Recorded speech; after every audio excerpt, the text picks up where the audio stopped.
If I could go back in time and change the way I practiced, I would give myself this practicing routine. I've had a lot of people ask me in the comments for a complete practice routine, and for a couple of reasons I've been hesitant to give one. I think we all learn very differently, and what works for me might not work for you. But I'll give you this. This is how I try to structure my practicing sessions. So you can take this routine and repurpose it so that it fits you. First, I start off by doing what I find most boring on my instrument, which is long tones, overtones, and pitch matching exercises.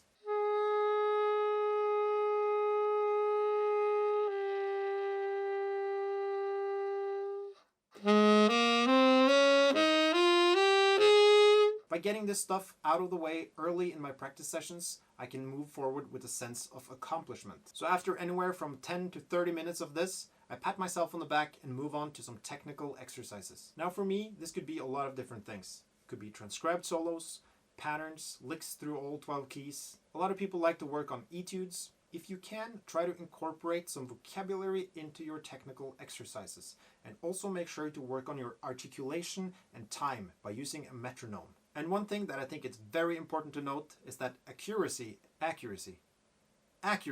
is everything. Practice at a tempo where your notes are nice and even. That is the only way you're going to be able to sound good when you're playing faster.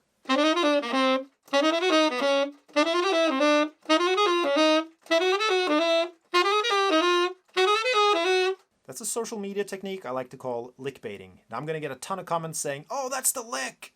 Now I've done two boring things, so I pat myself on the back again and move forward with an even greater sense of accomplishment. The third category I like to practice is vocabulary. And just like the technical exercises, this can be a lot of different things, and it can also tie into the technical exercises. But I try to make this a little bit more fun and a little bit more experimental.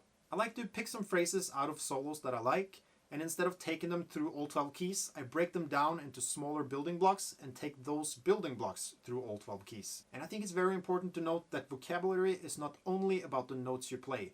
You have your rhythmic vocabulary, your dynamic vocabulary. There are so many elements of music that should tie into your vocabulary practice. I love to use the Abersold play-alongs or play-alongs off of YouTube for this part of my practice routine, and I try to keep it fun and motivating.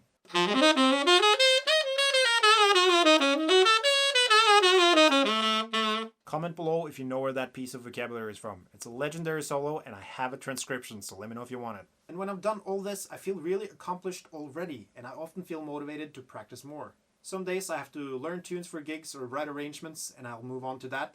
Other days I just go into free playing more with Abersolds, having some fun on my instrument. Because let's be honest, that's why I got into playing the saxophone in the first place. I hope this was helpful. Let me know if you're going to be using elements of my practice routine moving forward, and make sure to follow for more educational content.